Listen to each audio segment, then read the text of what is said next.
جو مراقب باش.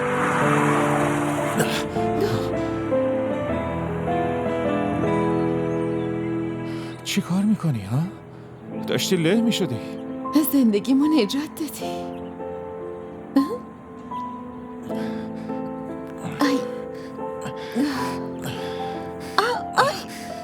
چی شده؟ پام درد میکنه. بلندم کن.